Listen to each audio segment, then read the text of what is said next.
네. 예. 그러니까 이제 문재인 정부는 이제 1년 됐고요. 부동산 값이 왜 이렇게 미친 듯이 오르느냐. 사실은 박근혜 정권 때 정말 미친 듯이 금리를 내렸어요. 10개월 사이에 무려 3번이나 내렸거든요. 그래서 그 금리를 급격히 내려서 돈을 푼 그것으로 인해서 2014년 8월부터 지금까지 약 600조 정도가 더 풀렸는데 이 돈이 산업자금으로 가지 않고 부동산으로 몰린 원인 하나. 네. 그리고 이제 최경환 그 부총리 시절에 부동산 3법이라고 해가지고요. 노무현 참여정부 시절에 규제를 했던 부동산과 관련된 것을 다 거의 풀어줬습니다. 뭐 예를 들면 분양가 상한제를 사실상 없앴고 또 뭐 청약을 재건축 같은 경우에 세채까지 할 수 있게 뭐 이런 식으로 다 그 규제를 없애고 뭐 초과이익. 그래서 초과이익도 환수제를 어렵게 만드는 건데 네. 그것도 또 유예시키고 부동산이라는 것은 사실 한 3년 정도 지났을 때 그 효과가 극대화되는데 지금이 바로 그 타이밍인 거죠. 그 우리 외부자들에서 명언 제조기로 우리 이준수 수석님이 굉장히 유명하신데 네. 제가 이제 그때 말씀하셨던 것 중에 굉장히 귀에 쏙 들어왔던 게 하나 있습니다. 뭐냐면 이명박근혜 정부의 불법의 쾌락 후 문재인 정부가 적법의 고통 터널을 지나고 있다. 이런 표현을 쓰셨더라고요. 네, 그게 제 대정부 질의의 테마 제목입니다. 아주 그냥 사실 귀에 싹 들어오시는 말씀인데 이 대목에서 제가 약간 해명을 하지 아니할 수 없는 네. 것은 뭐냐면 제가 일했던 그 이명박 정부 때는 사실은 부동산 가격이 10% 가까이 폭락을 해서 그러니까 두 가지 원인이죠. 하나는 공급을 해야 되겠다 그래서 보금자리 주택 200만 호 공급을 했는데 하필 리만 브라더스 사태가 터지는 바람에 가격이 폭락을 해서 진짜 걱정했던 건 뭐였냐면 일본 같은 자산 디플레 현상이 올까 걱정이 된 거예요. 그러면 일본이 20년 고생한 게 그것 때문 아닙니까? 가계부채, 집값이 최대 4분의 1 토막까지 났거든요. 그러니까 빚내서 집 샀던 사람들이 전부 신용불량자가 돼가지고 은행이 채권 회수할 길이 없으니까 그때 대형 은행들도 막 쓰러졌어요, 일본이. 진짜 그 악몽의 시나리오 같은 것들이 생각이 났죠. 그러니까 그 거래는 활성화시켜야겠다는 차원에서 이제 했던 거니까 차원은 좀 다르겠습니다만은. 그러니까 이명박 정부 때는 전 세계적으로 금융위기 때문에 이제 부동산 시장이 얼어붙는 그 시기와 이게 맞물려 돌아가서 뭐 규제 완화를 저는 하는 것 그것까지는 저는 이해할 어쩔 수 수 없었다. 예. 어쩔 수 없는 건데 예. 박근혜 정부 시절에 이 부동산을 가지고 경기를 띄워보겠다고 한 것 이것은 저는 나쁜 의도가 있었다라고 생각합니다. 그건 저도 동의합니다. 그때 제가 뭐 적극 동의하시네요. 아니 왜냐하면 저희가 그때 그 얘기를 했어요. 저 어떻게 감당하려고 저러나. 왜냐하면 그때는 이미 경기 터널이라는 게 항상 오르막이 있고 내리막이 있기 때문에 부동산도 똑같거든요. 이미 사람들이 워낙 부동산 때문에 고생을 하다 이제 약간 경기가 올라가고 있는 때인데 거기다가 불에다 기름을 부은 거거든요. 맞습니다. 직접 얘기하시면 조금 얼굴이 뜨거우시니까 제가 도와드릴게요. 저는 이제 저도 뭐 적폐 이런 얘기했을 때 이명박근혜라는 표현을 쓰잖아요. 근데 이제 다른 부분에 있어서는 저도 그런 말을 쓰는데 이 부동산 정책과 관련해서는 그 이명박근혜를 같이 보는 거는 좀 이명박 정부 입장에서는 좀 억울한 면이 있을 수 있다. 저는 그렇게 봅니다. 그래서 저는 그런 생각을 했어요. 옆에 계신데 좀 죄송하지만 염치에 대해서 생각했어요. 염치. 좀 염치 없는 그런 주장 아닌가 그런 생각을 했어요. 왜냐하면 뭐 이명박근혜 말씀을 하셨지만 사실은 이명박근혜 그런 실정 때문에 민주당이 집권을 했거든요. 본인들이 그거를 다 회복시키겠다, 잘 해보겠다라고 해서 집권을 했는데 지금 이제 와서 그 전 정권 탓을 하는 것은 국민들 보기에 굉장히 언짢다라는 생각이 들었고요. 그다음에 이제 한 3년 정도 있다가 그러니까 실정을 박근혜 정권 때 실정을 했는데 그게 효과가 3년 정도 있다가 지금 나타났다. 그 3년 중에 1년은 문재인 정부에 해당한다. 그래서 전 정부 탓만할 것은 아니다. 저는 그렇게 생각합니다. 저는 뭐 전 정부 탓만 하려고 그런 이제 대정부 질의를 한 건 아니고 원인이 무엇인지 분명히 알아야 대책을 세울 수가 있으니까요. 그런데 원인 제공은 분명히 박근혜 정권 때 한 거죠. 문재인 정부가 정권을 인수하면서 인수위원회가 있었다면 분명히 결산을 했을 거예요. 그런데 결산할 시간 없이 그냥 넘어가 버린 부분, 이 부분에 있어서 저는 문재인 정부가 대국민 어떤 그 메시지 전달에 좀 실기한 면이 있다라고 이제 제가 얘기를 하는데요. 지금 말씀하셨던 것처럼 그 3년 후에 이제 효과가 최대치로 나타나는 이 시점인데 사실은 그동안에 정부가 부동산이 걱정이 돼서 대책을 발표를 하는데 이걸 굉장히 살살했거든요. 좀 강하게 했어야 되는데 그 강하게 하지 못한 것은 또 왜 그랬느냐. 세금 올린다 그러면 또 국민들이 또 화내시는 분들이 또 있고 계시니까. 조세 저항이 저항이 있으니까 그런 거를 너무 조심스럽게 다뤘던 것이 아닌가. 그런 부분에 대해서 저는 조금 반성할 필요는 있다라고 생각을 합니다. 그런데 9년 동안 잘못한 것을 1년 만에 고쳐라. 한 문재인 정부 3년 정도 들어왔을 때 이런 말씀을 하시면 제가 충분히 그거는 그럴 수 있다라고 생각되는데요. 지금은 조금 때가 이른 것 같습니다. 그 대출 규제를 다 풀어준 거 아닙니까? 그다음에 이제 빚을 내가지고 돈을 집을 사라고 권장을 했고, 그다음에 또 이주열 한국은행 총재 같은 경우는 그냥 취임하자마자 계속 내렸어요. 계속 내렸고 그렇죠. 예. 그래서 유동성이 이제 풀려버렸는데 그 1,100조 아닙니까? 근데 문제는 뭐냐면 이 1,100조가 왜 그럼 산업자본으로 투자가 안 되느냐라고 하는데 생각해 보십시오. 산업자본에 투자되는 건 리스크가 굉장히 크고 수익률이 낮아요. 근데 확실한 건 바로 뭐냐 부동산 불패 신화잖아요. 그 돈이 어디로 가겠습니까? 다 일로 갈 수밖에 없는 거죠. 그러니까 유동성 자체를 잡지 않는 한은 집값 잡기 굉장히 힘든 거고 유동성 자체가 있는데 왜 부동산에 있는 걸 왜 저쪽으로 빼지 못하느냐라고 탓하는 건 좀 의미가 없다고 보고요. 현 정권의 잘못은 아까 지적하신 게 핵심이라고 보거든요. 이미 이제 8.2 대책 냈잖아요. 그때 이미 터져나오기 시작한 건데 그때 뭐였냐면 모든 대책을 쓴 게 아니라 하나 남겨놨습니다. 그때 우리가 이제 계속 얘기했던 게 종부세. 이 종부세 왜 얘기 안 하느냐라고 했잖아요. 그래가지고 계속 그걸 남겨놓은 거예요. 하나의 카드로 이제 남겨놓은 거죠. 근데 그걸 왜 못했냐면은 아시죠? 옛날에 그 종부세 우리가 했다가 완전히 그냥 총선에서 참패하고 막 난리가 났었잖아요. 네. 그때 이른바 조세 저항 이것 때문에. 그래서 아마도 정치하는 분들이 여기에 대한 트라우마가 있는 것 같아요.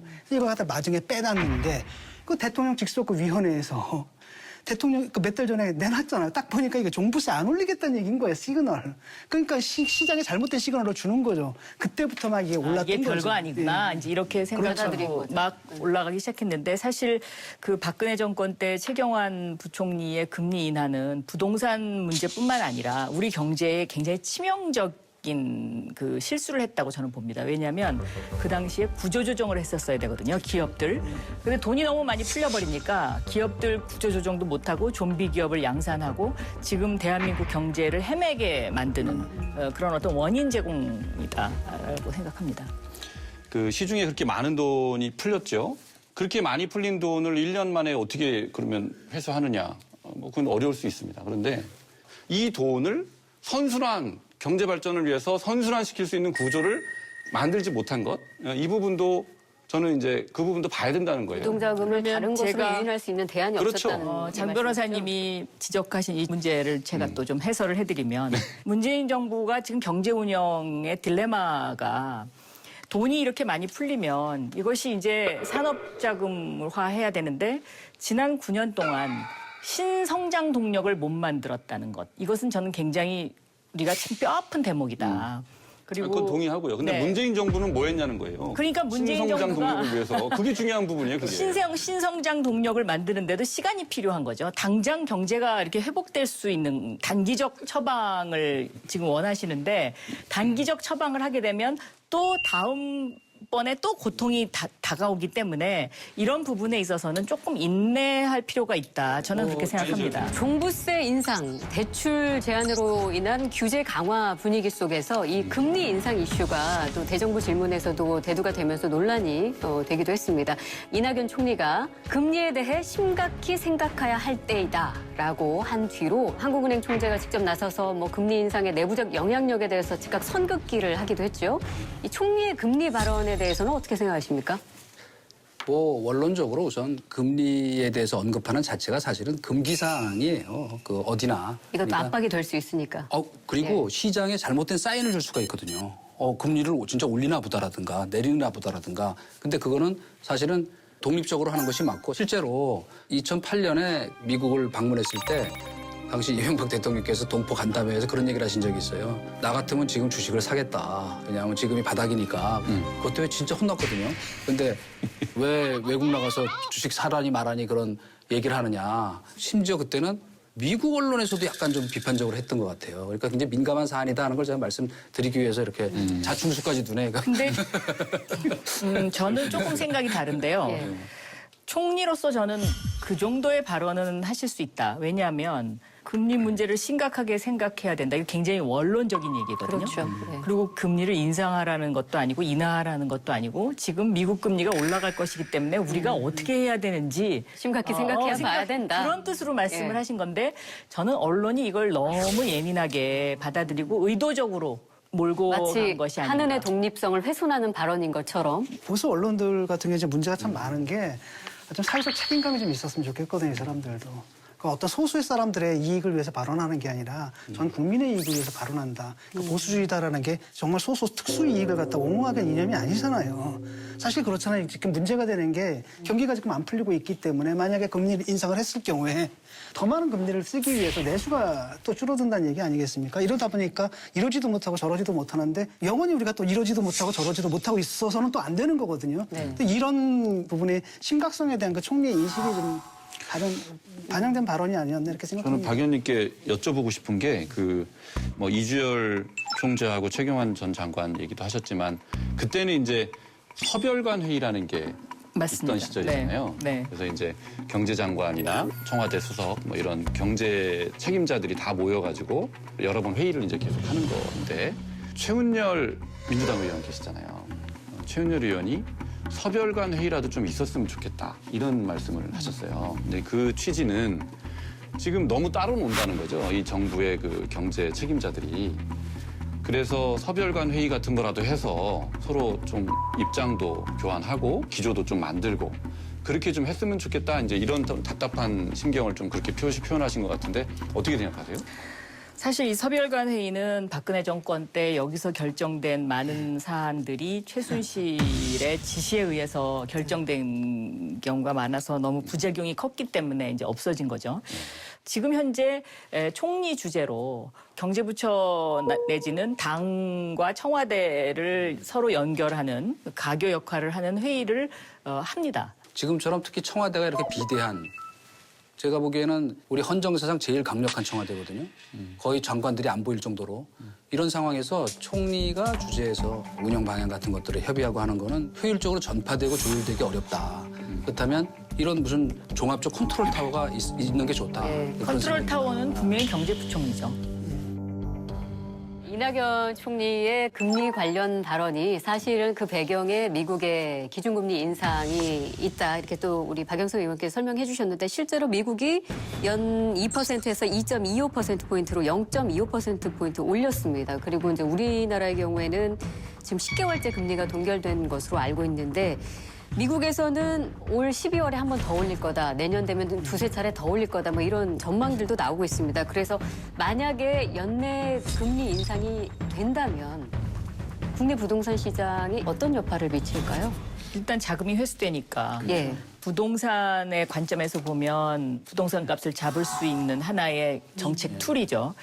그러나 여기서 금리를 올려버리면 그러한 중소기업들의 대출 문제에서 이자율이 올라가기 시작하니까 중소기업들이 버티기가 힘들어지겠죠. 네. 그런 이제 이중적인 그 딜레마. 게다가 이제 지금 저 제일 걱정 중에 하나는 역시 가계부채죠. 그러니까 네. 지금 네. 사실 가계부채 뇌관이라는 게 아슬아슬하게 금리 인상을 안 하니까 유지되고 있는 건데 사실 금리 인상을 해야 될 필요성이 여러모로 지금 크죠. 그죠? 네. 더구나 미국과의 금리 차가 그렇게 크면 자본 유출도 생길 수 있고 부동자금 회수를 위해서도 해야 되는데 저는 한국은행도 큰 딜레마를 안고 있다고 생각을 해요.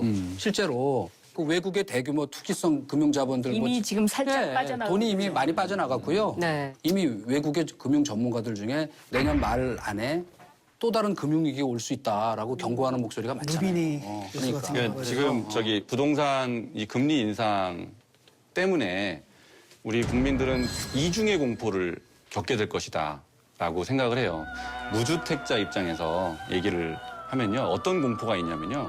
지금이라도 집을 사지 않으면 앞으로 나는 영영 서울에서 집을 못 사게 될 수 있다. 또 하나는 이제 정부를 더 이상 믿고 있다가는 정말 쪽박차게 생겼다. 자구책을 마련해야 되겠다. 그런데 지금 금리가 인상되는 바람에 또 하나의 공포는 이거 만약에 집을 대출을 받고 샀다가 이 금리를 내가 이겨낼 수 있을까? 하우스포가 나는 거죠. 아, 그 공포가 큽니다, 네. 생각보다. 금리 인상폭을 상쇄할 만큼 많이 인상이 된다라고 하면 저는 이 금리 인상에도 불구하고 국민들이 불섭에 뛰어들 가능성이 있다. 상당수의 국민들이. 저는 그렇게 봐요. 그러니까 이성적인 행동이 아니죠. 이미 그러니까 지금 부동산 시장은 사실은 어떻게 보면 정점이죠. 그러니까 지금 부동산이 안 움직이고 있잖아요. 이거 자체가 관망을 하고 있는 거거든요. 이거 사서 이제부터 내려가지 않을까 이런 걱정. 그래서 지금 하시는 그 우려는 조금 약간 좀 과장된 거고요. 가계부채 문제는 사실은 이 가계부채가 폭탄이다라고 경고 등이 들어온 거는 박근혜 정부 초기 때부터 그랬습니다. 그래서 최경환 부총리의 이 금리 인하가 우리 경제에 치명적인 어떤 그 실책 저는 정책 범죄라고 생각합니다. 왜냐하면 그때의 금리를 절대로 내려서는 안 되는 시점이었고 가계부채 문제를 좀 정리해야 되는 시점이었는데 이걸 다 하지 않고 그냥 떠넘긴 거죠.